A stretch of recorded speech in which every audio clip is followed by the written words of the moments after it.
बोलिए मेरे बांके बिहारी लाल की जय। आप सभी को श्री वामन एकादशी की हार्दिक शुभकामनाएं।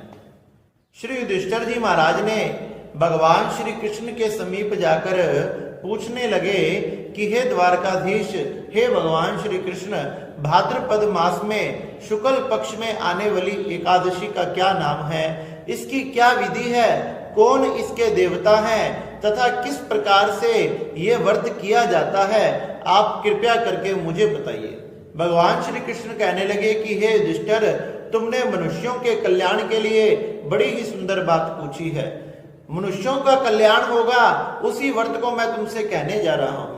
कहने लगे कि हे युधिष्ठिर, भाद्रपद मास में शुक्ल पक्ष में जो एकादशी आती है इसे वामन एकादशी भी कहते हैं। युधिष्ठिर जी महाराज कहने लगे, इस एकादशी की क्या कथा है, और मैंने सुना है भगवान इसमें करवट भी लेते हैं, तो भगवान कैसे करवट लेते हैं, ये कथा आप कृपया करके सुनाइए। भगवान श्री कृष्ण कहने लगे, इस एकादशी को परवर्तनी एकादशी तथा वामन एकादशी भी कहते हैं। कहने लगे कि एक समय की बात है, ये एकादशी बड़ी पवित्र तथा बड़े बड़े पापों को भस्म करने वाली है। मनुष्यों ने अपने जीवन में जाने अनजाने में जितने भी पाप हुए हैं, इस एकादशी के व्रत करने मात्र से वे सारे पाप नष्ट हो जाते हैं।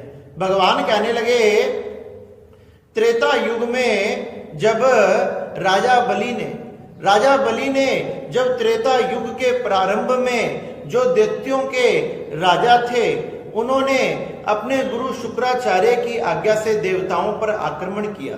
देवताओं पर जब उन्होंने आक्रमण किया तो सभी देवताओं को अमरावती से इंद्रलोक से निकाल दिया, और इंद्रलोक से निकालकर उस इंद्रलोक पर, उस अमरावती पर अपना राज्य स्थापित कर लिया।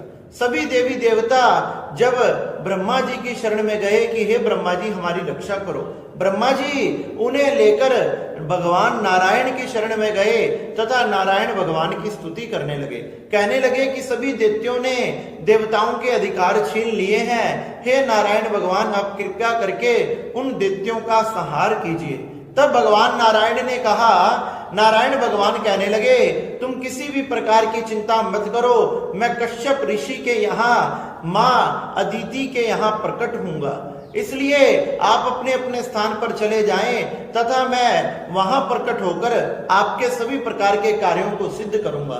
इस प्रकार से सभी देवी देवता अपने अपने स्थान पर आकर भगवान का भजन करने लगे।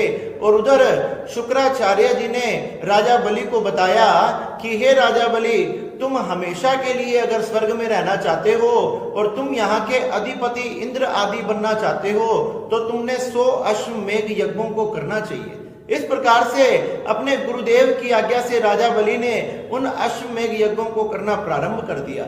जब 100वां यज्ञ करने लगे तो देवताओं की चिंता बढ़ने लगी।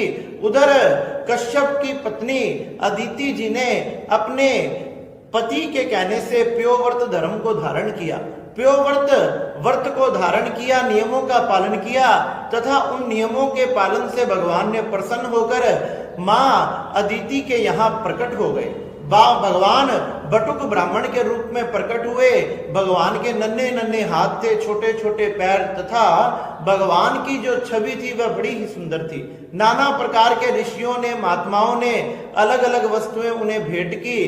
किसी ने यज्ञोपवीत भेंट किया, किसी ने छत्र भेंट किया, किसी ने खड़ाऊ भेंट की, किसी ने कमंडल पर भेंट किया। इस प्रकार से नाना प्रकार की वस्तुएं इन्हें भेंट की। जब वह अपने पिताजी के पास गए, गुरु जी के पास गए, तो उन्होंने आज्ञा दी कि हे वामन, हे बटुकधारी ब्राह्मण, तुम जाओ और राजा बलि 100वां अश्वमेध यज्ञ कर रहा है, उससे तीनों लोकों का राज वापिस ले आओ, जिससे देवता प्रसन्न हो जाएंगे। इस प्रकार से वामन भगवान अपने पिताजी तथा गुरुदेव की आज्ञा लेकर अब नर्मदा जी के किनारे पर जो राजा बलि 100वां अश्वमेध यज्ञ कर रहे थे वहां पहुंच गए।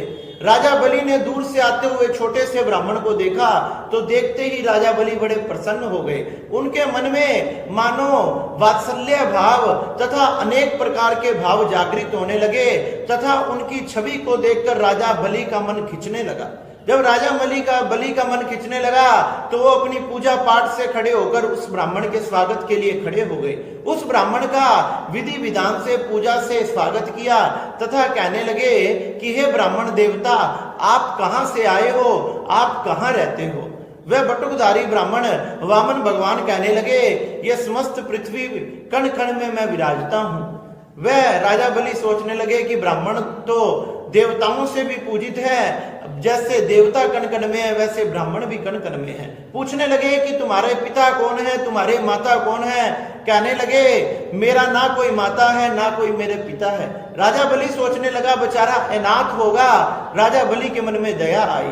कहने लगे तुम्हारा नाथ कौन है। कहने लगे मेरा नाथ कोई नहीं है, मैं ही सबका नाथ हूं। राजा बलि सोचने लगे ये ब्राह्मण बड़ा भोला भाला है, आखिरकार ये सबके पूजनीय होते हैं। ब्राह्मण को देखकर राजा बलि कहने लगे आज आपके दर्शन करने मात्र से मेरे मन में ये आ रहा है कि मैं आपको कुछ प्रदान करूं, तो हे ब्राह्मण देवता, आपके मन में जो भी हो वो मुझसे मांग लो। ब्राह्मण देवता कहने लगे मांगना तो मैं कुछ नहीं चाहता था, लेकिन तुम्हारे बार बार कहने के बाद मैं केवल तुमसे 3 पग भूमि मांगना चाहता हूं। गुरुदेव शुक्राचार्य ने भगवान को पहचान लिया तथा राजा बलि को बार बार रोकने लगे, लेकिन राजा बलि ने एक ना मानी। वह मन में विचार करने लगे कि आज भगवान नारायण भी मेरे द्वार पर मांगने आए हैं, तो आज मुझसे बड़ा कौन होगा जिसके द्वारे पर तीनों लोकों का परम पिता महेश्वर भी मांगने के लिए आया है। राजा बलि ने 3 पग भूमि का संकल्प कर लिया और जैसे ही संकल्प किया वामन भगवान ने अपना रूप बढ़ा दिया। देखते ही देखते विराट रूप में प्रकट हो गए। कहने लगे कि राजा बता मैं पग भूमि को कैसे नापूं। भगवान राजा बलि ने कहा कि भगवान जैसे आपका मन हो वैसे ही आप नाप लो। भगवान ने पहले ही पग में पृथ्वी को और दूसरे लोक में स्वर्ग को नाप लिया। भगवान कहने लगे कि हे गरुड़, इस बलि को गरुड़ पाश में बांध लो, क्योंकि इसने अपना वचन पूरा नहीं किया।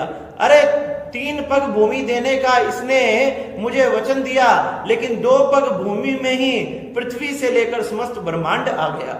अब बताओ मैं तीसरा पग कहां रखूं, नहीं तो तुम नरक जाने के अधिकारी होंगे। जब राजा बलि ने कहा कि दान करने वाला तथा दान की हुई वस्तु, दान करने वाला बड़ा होता है या दान बड़ा होता है। भगवान कहने लगे कि दान करने वाला बड़ा होता है, तो राजा बलि कहने लगे दान करने वाला बड़ा होता है, तो मैं अपने आप को आपके चरणों में समर्पित करता हूं। वामन भगवान प्रकट हो गए। राजा बलि ने कहा आप तीसरा चरण मेरे मस्तक पर रख दीजिए, जिससे सदा सदा के लिए मैं आपका दास हो जाऊंगा। वामन भगवान प्रसन्न हो गए। तीसरा पग राजा बलि के सिर पर रखा तथा राजा बलि को तीसरा पग देकर तीसरा पग में राजा बलि का सिर नापकर नाना प्रकार के वरदान दिए। कहने लगे कि मैं तेरी भक्ति से प्रसन्न हूं, तूने अपना सर्वस्व मुझे लुटा दिया, अब मैं तुझे सुतल लोक का राजा बनाता हूं। मांग तू क्या मांगना चाहता है। कहने लगे भगवान मैं तो यही मांगना चाहता हूं कि आपके दर्शन मुझे हमेशा होते रहे।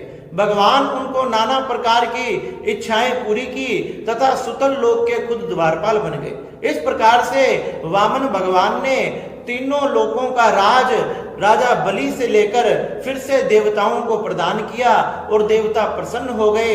इंद्र आदि देवता स्वर्ग तथा अमरावती में प्रसन्नता पूर्वक रहने लगे तथा राजा बलि सुतल लोक में निवास करने लगा तथा वामन भगवान नारायण भगवान सुतल लोक में राजा बलि के द्वारपाल बन गए। इस प्रकार से ये वामन एकादशी की व्रत जो करता है या इसकी परम पवित्र कथा सुनता है, उस जीव का कल्याण हो जाता है।